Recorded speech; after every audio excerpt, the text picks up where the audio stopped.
Yeah. So what's up, man? What can I do for you today? So we have a digital agency that works. We niche down. It's funny. We niche down before you posted that, and I was like, damn, that makes a whole lot of sense. I'm glad we did it. So we have a real estate investing digital agency that works only with real estate investors across the country. It's a small agency. We have 3 of us currently. We have about 10 clients, and we only work, like I said, with real estate investors, real estate agents. And so we have one website that is kind of giving me a little bit of trouble, and I was hoping you might be able to kind of just take a look at it, give me some Yep. insights. We're in month 6 of the campaign. We've been, I obviously follow your blueprint to a T. Jeffrey's my project manager, by the way, so he's on here as well. What's up, dude? We follow your stuff to a T. Majority of the clients that I've worked with, we have not had any of these issues, but for whatever reason, we are dropping keywords like crazy in Ahrefs. Rankings are going up. I checked penalties. We don't have any sort of penalties. We haven't done anything, spammy, not any PBNs, nothing like that. We're strictly doing content and guest posts. We've done, citations for them as well. And, like I said, they were all the way up to, I think at one point, like 1,000 keywords, 1,100 keywords, and we've dropped all the way to 500. Okay. And I can't seem to figure out what it is. It could just be that something crazy is going on that I'm missing, but you guys are fantastic at kind of diagnosing problems. So if there was something we could do. What's the website? It's Leave the Key. So LEAVE, thekey.com. Okay. Let's take a look here. And to give you kind of an insight on blog posts, so we create 2 pieces of content for them each and every month, a minimum of 1,200 words. It's going to be unique to them, and we create the content based off of the keyword gap analysis. So we see what their competitors are doing and create content tailored towards that. So each and every month they get 2 new blog posts. They have content that they're using on their own as well that's kind of similar and not the same, but a little bit different. But yeah, just kind of see what you. So the first thing I'm seeing here, and this is usually something that's algorithmic, is and I don't have access to the Search Console. You can verify this in Search Console even more so, but there's obviously this dip that you're talking about. I can see it went from 1,000 down to where we're at now, about half it. But if I uncheck that, it's really only keywords between 11 and 100, right? Meaning, I think you said this, that traffic is not really down for the website.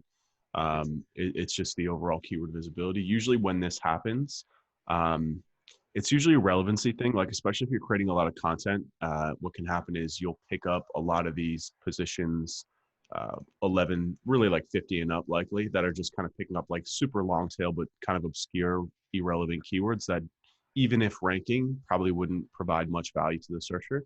Those kind of go away like farts in the wind often whenever there's algorithm shifts and updates, just because so it's basically just this. My first hypothesis is that the core keywords, the ones that really matter, the ones that are in positions 1 through 10, seem to be staying steady, although there was a dip between at the same time for positions 4 through 10. So that's kind of the good news, is that it doesn't look like the keywords that would be driving traffic are falling too much. But what we can do is we can look at these movements a little bit. I might not be able to get the history because this is about a month ago now. Let me see if I can go back. Yeah, okay. So it was like beginning to mid-April, correct? Yes. Yeah. Middle of March, we saw a little bit of a drop. And then, I think it really took place kind of end of March, early April. Early April, yeah. It's like March 16th, March 17th is when because even if you just look at like Ahrefs rank, for whatever reason, on March 16th, March 17th, it just fell off. And that's why I kind of was worried. I'm like, is it an algorithm update? Is it something that we did? But yeah, let's take a look at some of these pages. So like this one here, for example, We Buy Houses dropped 12 spots.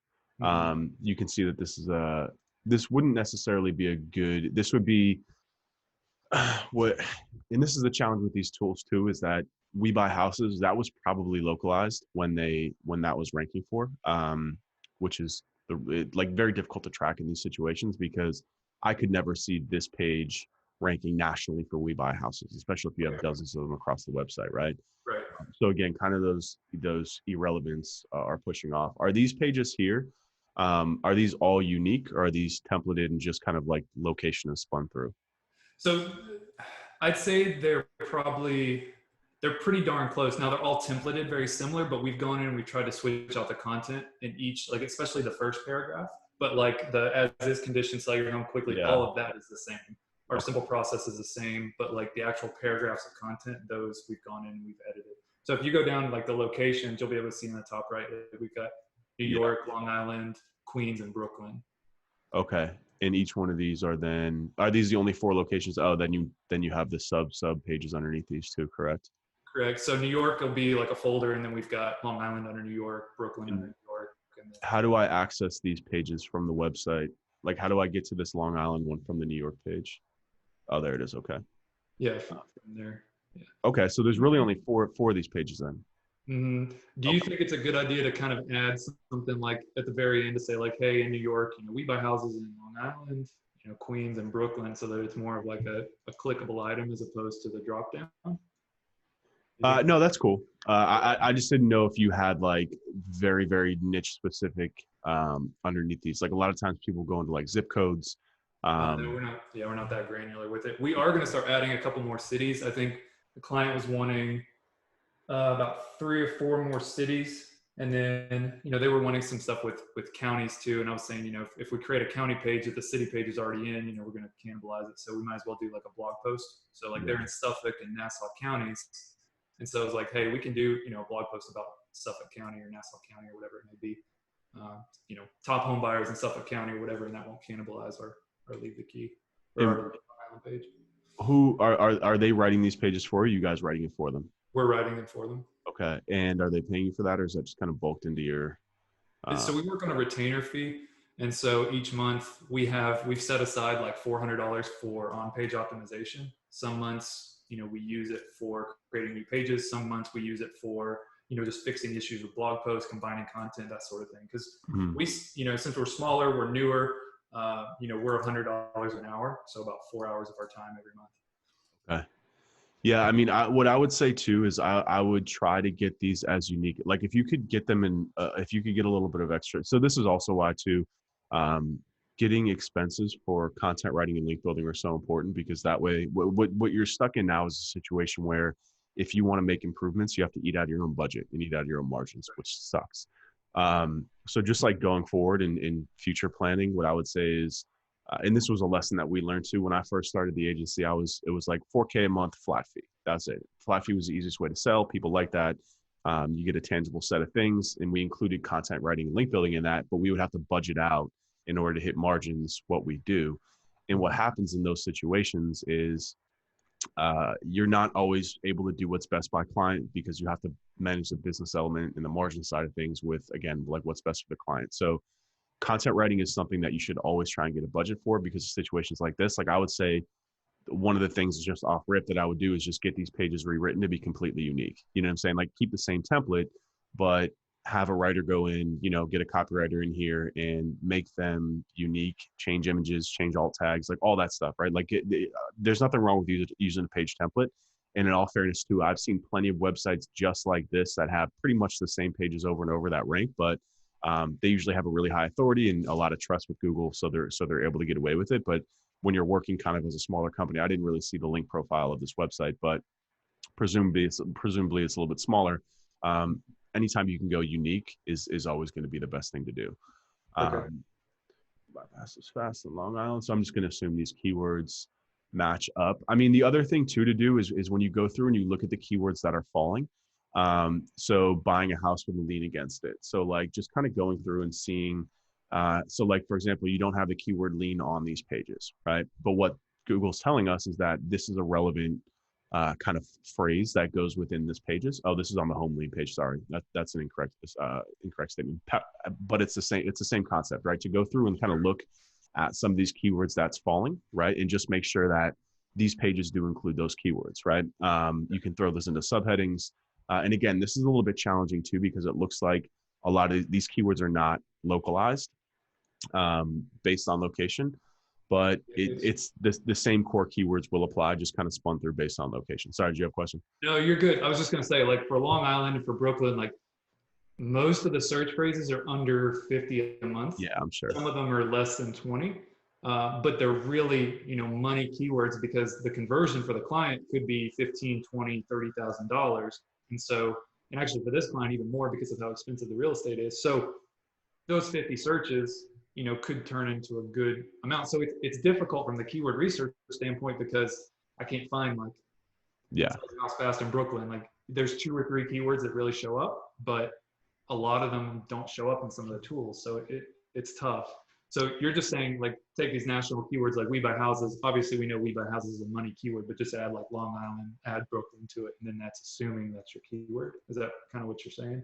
Yeah. So like, for example, if I sell my house fast, like if I type this in here, it should, yeah, it's going to localize to Miami just based on where I am, right? And I'm on my desktop too, so it's even less. But if on my phone, Miami, these are pretty much all going to be either from like a big website like this, like Homelight, which I'm assuming is like a thumbtack type site, or it's going to be a localized website, right? So basically, what's happening is just you can use this keyword. So like for example, we buy houses is a huge keyword, right? But whenever somebody searches for that, I don't necessarily know that one, but like if I want to sell my house, it's going to localize it just based on where I am. Google just understands that. So I don't think you necessarily have to localize the keywords. You just work off of the root keyword to find the biggest one, and then just assume that Google's going to localize it, or people are going to localize it themselves. So when you're building like backlinks, would you put the city in there? So like if I'm building it to Long Island, would I do like we buy houses Long Island, or would you just do we buy houses? So look, I would say this. I would say that I would try and stay away from those exact match anchors, unless you're getting it from like the top notch websites. Because just what's happening here is, number one, you already know this is kind of a spammy industry. I've never worked with, well, I have worked with a client like this years ago, but I've also done some consulting for sites like this, and I know that there's a lot of websites out there that have the same structure, same type of content, same kind of the same structure that this website does. Right. Because it works. There's nothing wrong with it. However, whenever you get into a lot of these situations where like, you're repeating the exact match anchor all over the page, a lot of competitors are doing it too. It's just kind of like, in Google's eyes, a little bit more of a spammy industry. I would stay away from exact match anchors unless you're getting it from a top-notch website.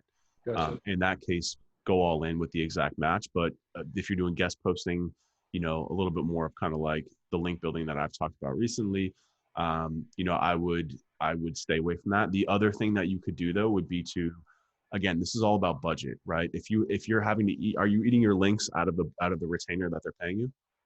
We do, but we only do a certain number of links. So like our average link is about $250. We buy a lot of our links through No BS. And then we just started with Loganix as well. Yeah. Okay. So yeah, majority of our links, we say, hey, we think that it's going to take 5 links per month. And majority of our links come from there. And then we've also got relationships that are like just flat fee posts with blogs as well. So depending on how important this client is to you and your portfolio, the other thing that you can do is just do some manual outreach for localized websites. Like anything that you can do to get on actual Long Island-based, New York-based websites, Brooklyn blogs, will go a really, really long way. Like the easiest thing for me to do in a situation like this is, there are so many like DIY bloggers, home bloggers. I'm like in the process of buying a house now, so I'm constantly stumbling across like all these niche little bloggers that are in our, I'm doing a bunch of different searches for like Miami home design, stuff like that, and like coming across all these bloggers. If you dedicate, it's probably going to take like 5 to 10 hours to do so. But again, depending on how important this client is to you, just doing some light manual outreach, and instead of paying $250 to Loganix or to No BS, just offer them the same, and that link is going to be a lot more impactful. So like look for the local relevancy first, and then niche relevancy second. So like I already know, like again, like interior design, home renovation, like DIY bloggers, like there's all sorts of them all over the place. You can prospect on Instagram for that. You can prospect on Google for that. Very easy. And then just send them kind of a one-to-one pitch, being like, yo, this is what it is. We've got this website. We're looking for features on local bloggers. We pay, just cut through the shit and get right to it. That's what I would say. Again, but it all depends kind of on what your hours allocation looks like. You're going to have to dip into your kind of, but again, it could be worth it to extend the life of this contract and get them the results. to put in another, like 5 to 10 hours, just kind of in order to get the quality links that you might need. No, that's good. I like that. And when you're talking about building anchor text with these, I mean, I know it's part of it is going to be what they're willing to accept, but you said don't use exact. So would you do something like, companies that buy houses, or would you go even more like just, how to sell a house for cash, or, what would you be looking for as far as an anchor text on some of those local ones? Or would you, Long Island home buyers or things like that? Because those are technically exact phrases that people are going to be searching in. So Yeah, I think you have to kind of just do what's the most relevant. Like I would look at those bloggers and just see how they might look like. I mean, for example, right? The good thing too about when you're kind of paying for a link is that you can kind of dictate everything, including the content. So what I would do is I would try and formulate articles that are going to be relevant to their blog, but also to these link destinations here. So, for example, I mean, like, if you find like a DIY or like home improvement blogger, you can send them a pitch to be like, hey, this is our website. Like, we're really looking for content that talks about like the home buying process and like the home renovation, whatever, again, is relevant to them. And then again, you can just link whenever they talk about selling or buying a home, they can link here, and so in that sense, you can use kind of like, I wouldn't go exact match being like we buy houses or like sell your house fast, but it, like, again, like natural language that's still relevant to the link. Okay. So again, so meaning like, I don't know, just off the top of my head, again, if they're talking about like renovating a house, being like, I was living in my old house and I had to sell it fast.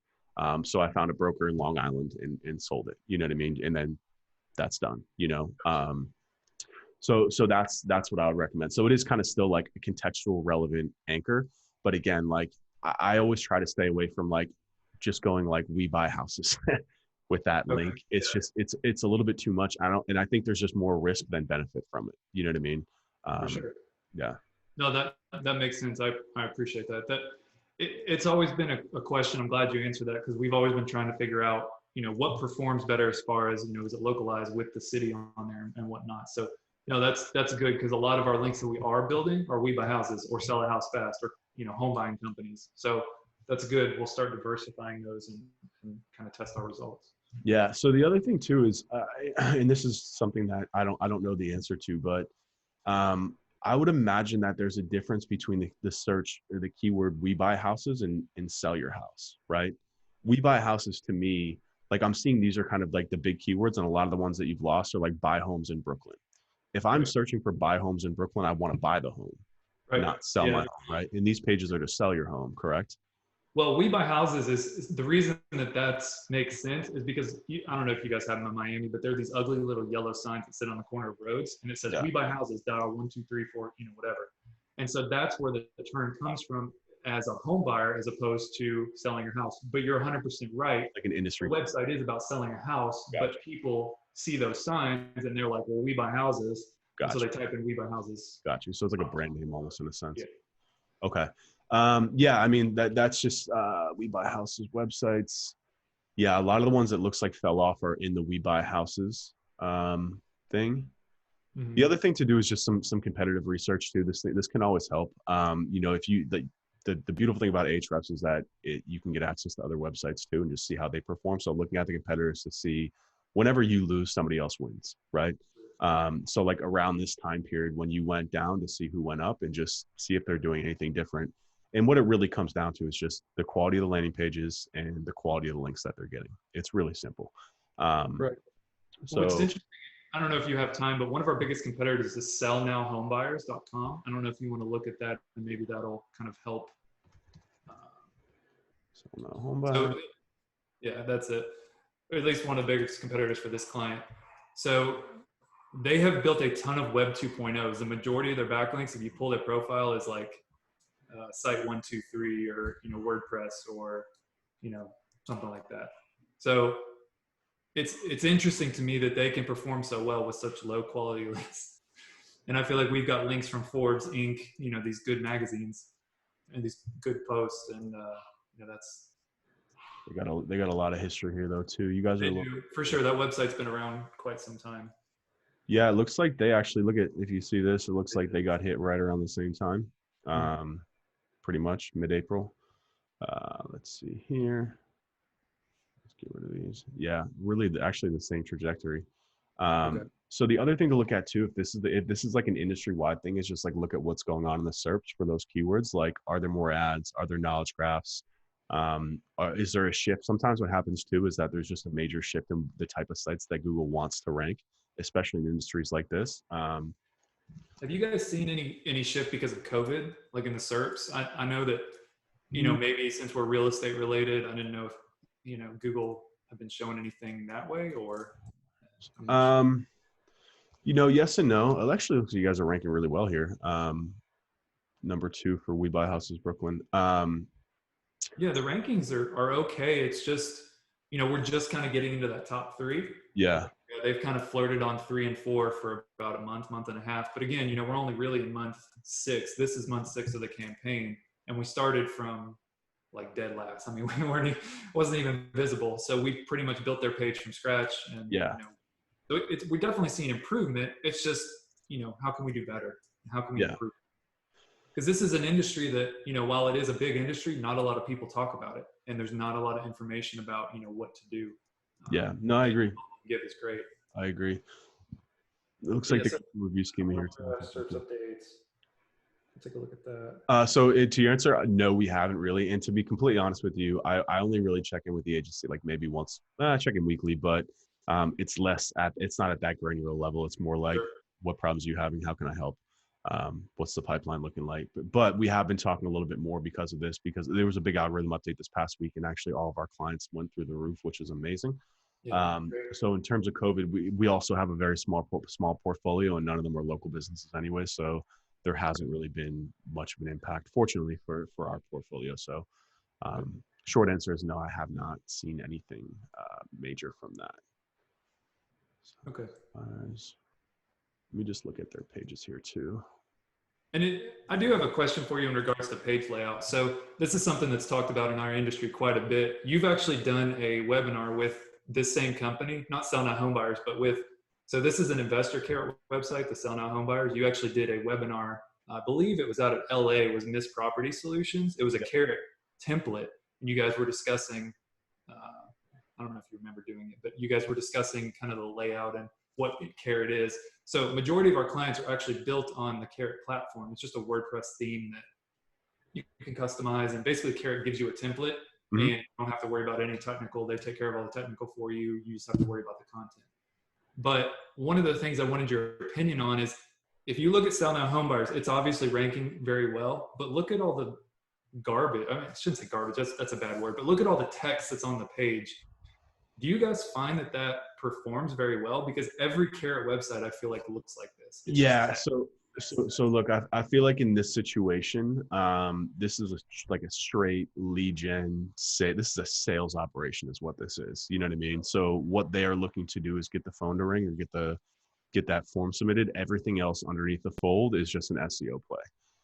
And that was what I was going to say too, is that getting more content on the page, like if you were to scrape and do a word count here, I'd imagine that's the other thing too, is to do some sort of like text analysis of this page and see how much text they have on the page, like keyword usage. You can dump it into like a clear scope or something, or whatever it is that you guys are using to do some analysis of it. And then push that into your pages. Your pages look 100 times better. I would always lean more towards what your site is doing than what this site is doing. Like, I agree. It's also us as marketers, though. We know that this is a pure ploy, what they're doing here at Sell Now Home Buyers. But at the same time, they do it because it works. It's kind of like, if you ever worked in like the loan or insurance industry, it's the same thing. They put a bunch of garbage on the page because they know, like, I'm on a big browser here too. So like, they're really two folds down here that still, is in place. So I think all they care about is, again, too, also keeping in mind who's searching for it. We're not talking about millennials that are like selling junk homes. It's our parents' generation that is looking to offload this stuff quick. They just want to call someone. And again, so this is much more of like a sales model. Like, we want to get contact info. We want to get someone on the phone as soon as possible. I'm also recording this too, so you don't have to take too detailed notes. Just FYI, I'll send you guys afterwards. Just so we can chat. I don't want to tell you to stop, obviously, but yeah, I would just say that's what I would say about this, is that I know, and this is a pure SEO play, and there's a lot of the page looks like shit. But I would imagine it probably doesn't impact their conversions because they got this big form up here. you know, again, pretty much all these websites. Again, that was actually the one that I was talking about, the one in LA. It's crazy how similar all of these websites in the space look. Like they're the exact same. It's absurd, actually. Well, it's because it's the same company. So you scroll down to the very bottom, it says powered by Carrot, like of theirs. Yeah. Yep. So that's, I think they said they have 3,500 customers. So that would explain why every website looks the exact same. Yeah. Yep. But yeah, I mean, they work. And I mean, people use them because they do convert. I mean, they're good looking sites. It's a lot of text. In my opinion. Yep. It is a lot of text. But okay. Jeffrey, do you have any questions you can think of? No? Okay. Sorry. No, you're good. No, I don't. I think that I appreciate your time for being able to answer some of these questions for us. Yeah, happy to. Yeah, I think this is good. Only other thing that I can ask you for is one more question about folder structure. So I know you've touched on this a couple of times as far as local. Do we have our folder structure set up correctly, like New York being the state and then Queens with no keyword in it? Or have you seen more success with, you know, just making them individual pages like We Buy Houses? Yeah, I think this is a good setup if you plan to grow and scale, or they plan to grow and scale. You know, I think just as you continue to build, what I would do is just set up a locations page. That could be just like a map, and they could select by state. If you're only in New York, are they only planning on being in New York? They are, yeah. Okay. Just New York. Yeah, I mean, in that case, then you could get away with not using the folder, the New York subfolder, just because, you know, if they're not planning on growing outside of the state, then you don't need the state subfolder. So you might want to potentially redirect those in. There's always inherent risk that comes with that, but I've had tremendously good results with redirecting pages and not. I mean, I do a cross domain too. I actually just redirected. I had a page on Webrus that was ranking for SEO proposal, moved the content to Blueprint, redirected it, and it ranked the next day. So, okay. And I think over time, as you continue to build links, then it should be fine. But yeah, I mean, if you the closer you can get the Queens to the subfolder is to the root domain is going to be better. And I think that the relevancy of the page is good enough. Like I like short URL structures. You know, these pages are already like, you know, borderline kind of like keyword stuffing anyway. So I don't think you need to put the keywords in the URL. I think the relevancy of the site is more than enough to carry that over. Gotcha. No, I think that's good. Ryan, I appreciate your time, man. I don't have any other questions for you. I know you're very busy. So we really appreciate it, man. And the blueprint's fantastic, by the way. I didn't say that, but we love it, man. Awesome. Thank you so Glad much. you guys are getting value from it. Absolutely. We love it. Slack group's great too. So thank you so much. Awesome. I'll post this to a little bit, but it takes forever for me to upload YouTube videos now because my internet's crap, but I'll get you guys this recording soon. Thank you, Ryan. We appreciate it, man. Hope you have a great rest of your Tuesday. All right, take care. Thanks, sir. Bye-bye. Bye.